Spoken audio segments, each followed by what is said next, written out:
Bem-vinda Alexandra, e muito obrigada por ter aceito este convite de participar aqui nesta primeira temporada que estamos organizadas para F-Talks. Como obviamente há muitas pessoas que ainda não a conhecem, nós gostaríamos muito que elas a conhecessem, particularmente aquelas que nos seguem da nossa comunidade. Então eu gostava de te perguntar, Alexandra, um bocadinho o seu percurso e se apresentasse brevemente para nós a conhecermos também. Ok, obrigada Liliana, obrigada por este convite. É sempre bom estar consigo, é um prazer.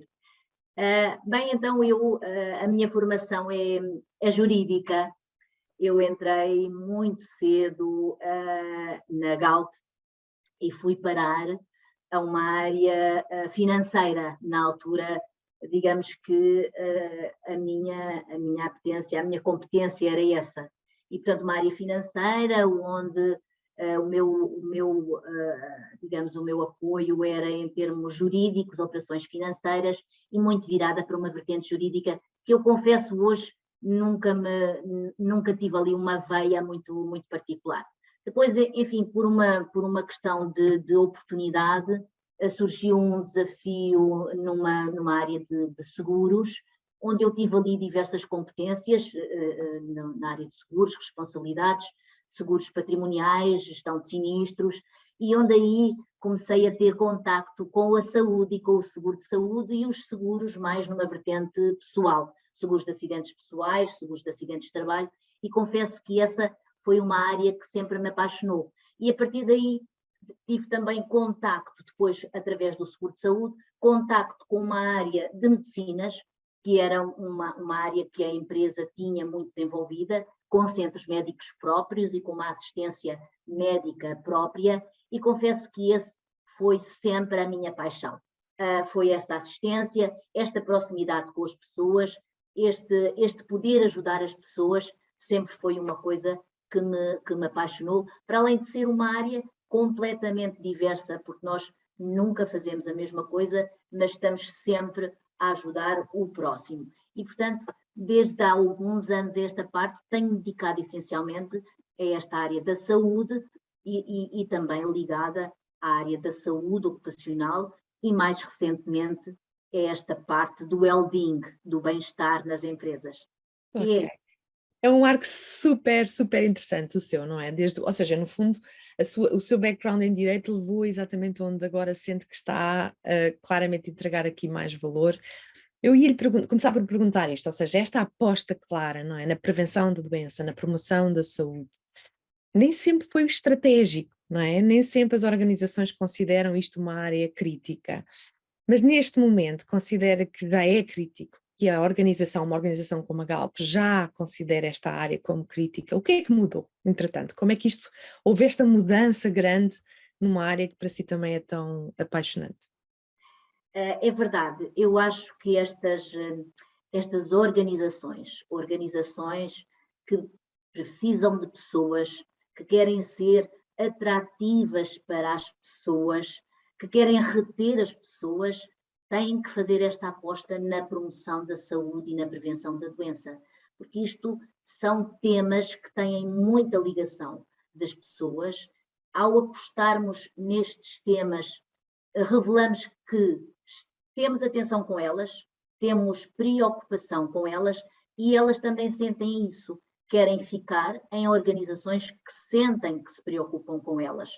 Estas iniciativas são sempre muito bem vistas pelas pessoas, porque têm diretamente a ver com elas, e por outro lado elas também traduzem resultados para as empresas, porque pessoas com maior bem-estar, com maior felicidade no trabalho, são mais produtivas e, portanto, estes temas têm que necessariamente estar em cima da mesa para as empresas e têm que ser estratégicos para elas. Portanto, E sente que houve uma mudança também, por exemplo, na gestão de topo, que eu estou a imaginar que é mais orientada, obviamente, para os resultados financeiros e tem, no fundo, sempre teve e continua a ter, mas a questão é, o que é que acha que tem vindo a mudar também ao nível da gestão de topo? Ou seja, de um conselho de administração, não é? Que aprova, obviamente, orçamentos e dedica alguma parte daquilo que são os proveitos da Galp para esta área, para investir nas suas pessoas. O que é que acha que tem vindo a acontecer também nesta liderança, que acaba por ter uma influência enorme, não é? Depois no dia a dia? é sempre difícil nós trazermos estes temas para a gestão de topo, mas o que eu acho que esta pandemia recente trouxe foi exatamente a preocupação de reter as pessoas. As pessoas, com a pandemia, pensaram muitas vezes em saber, em pôr em causa o próprio trabalho, se é alguma coisa que as pessoas querem realmente, pensaram nas suas próprias vidas. Isto também obrigou as empresas a pensar em pessoas e, portanto, de alguma forma ajudou, houve aqui digamos, um impulsionador, que foi esta pandemia, foi um impulsionador de pessoas. Portanto, há uma grande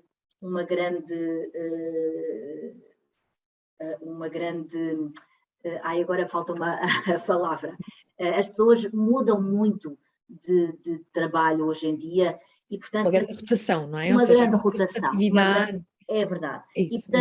E, portanto, as empresas têm que pensar pessoas. Nas organizações é difícil estes temas porque muitas vezes nós temos que os demonstrar com dados. E a questão da saúde, muitas vezes é difícil demonstrar com dados, por um lado. Por outro, também os dados são sensíveis. Temos que ter também algum cuidado em trabalhar estes dados e, por vezes, também as organizações, quando os dados não são muito favoráveis, também não querem divulgar ou têm algum cuidado em divulgar os dados. Mas, como diz Liliana, é muito importante haver dados para demonstrar às organizações e à gestão de topo que os temas são importantes e que, se não fizermos uma aposta estratégica na promoção da saúde, na qualidade de vida dos colaboradores, isso vai se ressentir nas empresas. Nos resultados financeiros. É. Eu gostava de perguntar, ou seja, quando aceitou este desafio de ser Health Manager, que até é um termo assim estranho para algumas organizações, não é? Haver aqui alguém que é o Chief Health Manager, portanto é alguém que toma conta da saúde, e a Galp tem uma dimensão enorme, portanto a Alexandra toma conta da saúde mesmo, muitas pessoas. Como é que procura liderar esta área? Assim, se quiser partilhar um bocadinho aquilo que são os princípios com que tenta atuar, com que tenta muitas vezes conciliar interesses tão distintos, não é? Ou seja, como é que procura ser aqui um pilar de saúde, defender a saúde das pessoas, mas também atender a algumas necessidades que a própria gestão tem, não é? O que é que a norteia no dia a dia? Olha, é bom as organizações terem ali uma pessoa que chamam um Health Manager ou agora diretor da felicidade, há assim uns temas agora, uns nomes, ou well-being, há uns nomes assim interessantes, mas é bom porque é um impulsionador, é um driver destes temas e também é um reconhecimento, ou seja, as próprias pessoas, quando sentem que há uma pessoa, os temas também vêm ter connosco, não é? Pronto. E isso é um facilitador. Agora, numa grande empresa, também às vezes é um desafio, porque temos que conciliar muitas coisas. Se ao mesmo tempo temos este poder, este empowerment de fazer, depois também temos aqui muitos interesses, temos as equipas, os próprios colaboradores, a organização em si, os recursos que temos que os gerir da melhor forma, os parceiros, as novidades que vêm ter connosco. Portanto, há aqui muitas coisas que nós temos que saber gerir, não é? Pronto. E, portanto, no fundo, o desafio é esse, é conciliar, ir ao encontro do interesse da organização e das necessidades das pessoas. Portanto, digamos, é um desafio. É um desafio. E, portanto, não é necessariamente só consultando os colaboradores, mas também é consultando a própria gestão e conseguindo criar soluções em conjunto. Ou seja, no fundo, a Alexandra tem que ser uma excelente negociadora, tem que gerar esses consensos, certo? E muitas vezes também tem que educar para esta questão, não é? Ou seja, funciona um bocadinho como ter uma pessoa que internamente está a tentar educar, quer os colaboradores, porque está a reunir ações e ferramentas e intervenções que sejam de promoção de saúde e de literacia em saúde, mas por outro lado também tem que educar a gestão para conseguir atender, não é? Com resultados, não é? Que traga de facto aqui benefícios depois também do ponto de vista de gestão. E é uma coisa que lhe dá gozo. Muito. Como digo, dá muito gozo, primeiro o contacto com as pessoas e depois o desafio, não é? Da conciliação, de ver o que é melhor, da interação, é uma coisa que me dá imenso gosto, senão eu não estava aqui há tanto tempo a fazer isto, não é? Pronto. E ter uma empresa como a Galp, uma grande empresa, não é? Tem alguns desafios, mas também é uma empresa que se permite fazer coisas, não é? Pronto, inovar, tem recursos que se calhar as outras outras empresas mais pequenas não têm, não é? Portanto, nós temos essa vantagem. Às vezes depois temos outros desafios, que é a própria agilidade, às vezes não é tão grande como nós desejaríamos, mas, como digo, são desafios e que para mim são apaixonantes. Uhum.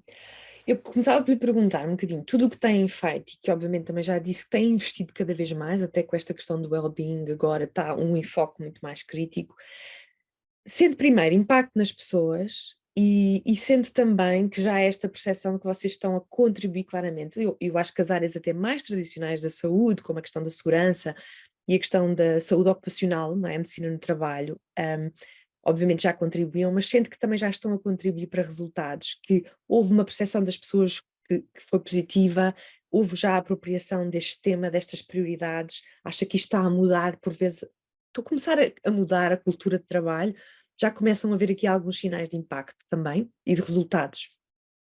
Sim, eu acho que sim, sinceramente, nós fizemos aqui uma evolução, há uma evolução também porque tivemos outros desafios e as mudanças, as novas formas de trabalho também nos deram aqui outros desafios. E, portanto, há uma mudança, sim, também na saúde tradicional, a saúde ocupacional tradicional, que era muito física, não é? E agora também trouxe outras questões muito ligadas à saúde mental e nós também fizemos uma evolução aí, não é? E depois isso trouxe-nos outras iniciativas do well-being que também nos ajudaram a complementar. Portanto, eu acho claramente que há aqui uma evolução e há uma percepção das pessoas neste sentido, que efetivamente houve uma evolução, que nós estamos mais próximos delas neste aspecto da saúde mental, deste apoio mais psicológico e destes temas mais de desconectar que as pessoas têm que ter, porque as novas formas de trabalho trouxeram muito isso também, não é? Pronto. E novos riscos, não é? Ou seja, trouxeram novos riscos de saúde que temos que identificar e depois temos que dar ferramentas para mitigá-los, não é? Porque na verdade as pessoas nem todas reagiram, por exemplo, ao trabalho híbrido da mesma forma, não é? Já para não falar do trabalho 100% remoto durante a pandemia, mas esta adaptação não é igual para todos, não é? E num universo tão grande houve reações muito distintas, imagino, não é? Houve realidades muito distintas. Mas há claramente uma evolução e vamos continuar nessa evolução, porque particularmente na Galp o que nós sentimos é que temos que trabalhar de uma forma estratégica e, portanto, estamos a fazer esse caminho, pensar estrategicamente e depois atuar localmente, que eu acho que isso é também muito importante, não é? É ter uma estratégia, mas depois, para cada realidade, para cada geografia, termos um plano local que seja adequado às necessidades. Até porque encontram, possivelmente vocês têm várias geografias, então encontram realidades distintas, não é? Até subculturas de trabalho distintas, não é? Não só em países diferentes, como também dentro da própria, digamos assim, sede, não é? Ou seja, a sede é uma realidade. Completamente distinta das outras todas, sem dúvida. Na sede temos um trabalho que é muito mais de escritório, não é? Que tem ali aqueles riscos mais físicos de postura, de trabalho com monitores, nas musculoesqueléticas, temos ali esses riscos e até os psicossociais, não é? E um operador de uma estação de serviço ou de uma refinaria, se calhar tem ali, digamos, mais temas de sono, por exemplo, nos trabalhos de turnos, e portanto nós temos que chegar a todas essas realidades, não é? É diferente. Queria lhe perguntar, as pessoas valorizam, sendo que as pessoas, independentemente de às vezes até já estarem numa situação em que desconfiam, digamos assim, se a organização está realmente a defender os meus interesses e está, sendo que há aqui uma mudança de que elas de facto estão a valorizar este esforço, que a organização está-se a aproximar delas, a dar mais ferramentas e a preocupar-se com elas, não é? Ou seja, sente que há esta Sim, percepção, é uma mais-valia, porque eu recordo-me há uns anos atrás, até porque já trabalho nesta área há muito tempo, e havia organizações em que nós chegávamos e que as pessoas achavam este tema ridículo. Isto não pois, tem nada a ver com trabalho, portanto, que isto era assim, que era quase como se fosse algo que, pronto, é uma perda de tempo, não é? Não estamos aqui a fazer nada útil, não é? Isto não vai trazer resultados. E eu acho que isso mudou também na percepção das pessoas, sejam elas mas responsáveis mudou. por outras ou não na Mas, organização. oh Liliana, mas mudou também porque as pessoas sentem isso, não é? Estas cargas de trabalho, esta transformação, que é uma transformação digital, que no fundo é acelerada, não é? As pessoas nem têm tempo de se preparar para esta transformação, porque isto está a acontecer todos os dias, o modo de realização da tarefa muda, e portanto as pessoas sentem que isto é alguma coisa tão grande, tão diferente, que as pessoas também sentem essa necessidade. E quando as pessoas têm a necessidade, não é? Às vezes as pessoas nem percepcionam a necessidade, mas o que se nota atualmente é que as pessoas têm esta necessidade. E quando sentem a necessidade e nós vamos ao encontro delas, elas valorizam, de facto. Ok. Olhando para o momento atual, Alexandra, que desafios é que se sente agora? Estamos a entrar em 2023, não é? O que é que acha que vão ser assim os próximos desafios que vai enfrentar, mais curto prazo ou mais longo prazo, assim a 5 anos? Qual vai ser aqui o grande desafio? Esta questão, se calhar, da rotatividade, estávamos a dizer, vai se manter. Sim, Ou sim. não, depende da questão do contexto da crise também, não é? Mas o que é que antevê que vá cair, digamos assim, no seu colo? É assim, é difícil fazer aqui uma previsão a 5 anos, não é? Até porque com esta volatilidade tão grande, a imprevisibilidade, não é? Das coisas, portanto, eu acho que é muito difícil fazer aqui, digamos, uma previsão. Mas o que eu diria é que estes temas novos, que é o trabalho remoto ou híbrido que veio para ficar, esta questão das novas tecnologias que alteram em muito as novas formas de trabalhar, esta questão esta questão do próprio virtual, que altera também, digamos, um bocadinho as novas formas.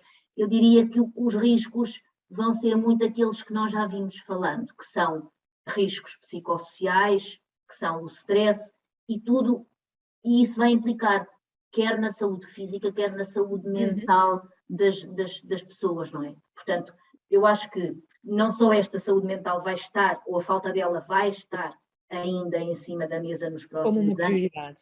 como também, digamos, até a própria saúde física, no que diz respeito a esta alteração das formas de trabalho, como são, por exemplo, a audição, com o uso dos auriculares, a própria visão, não é? Portanto, isso vai nos trazer também, E além postura, daquilo né? Uhum. que nós já tínhamos, que eram as posturas, não é? Pronto. Sim, sim, sim, sim, sim. Mas Esta, eu acho que ainda estamos mais tempo sentados. Eu acho que esta vivência do híbrido, não é? Nós temos verificado isso um bocadinho também com alguns indicadores que têm saído da medicina física, não é? Da nossa saúde física, e na verdade não é só um impacto psicológico, também há aqui um agravamento do sedentarismo. Nós estamos mais tempo sentados e, pronto, imobilizados. o impacto psicológico também traz impacto na saúde física, não é? Essa Claro, também é uma claro, questão. claro, claro. Agora, Liliana, o que eu diria que o desafio digamos, as pessoas propriamente ditas, porque nós próprios, esta sensibilização que nós temos que fazer, esta capacitação que nós temos que fazer às pessoas, porque em muito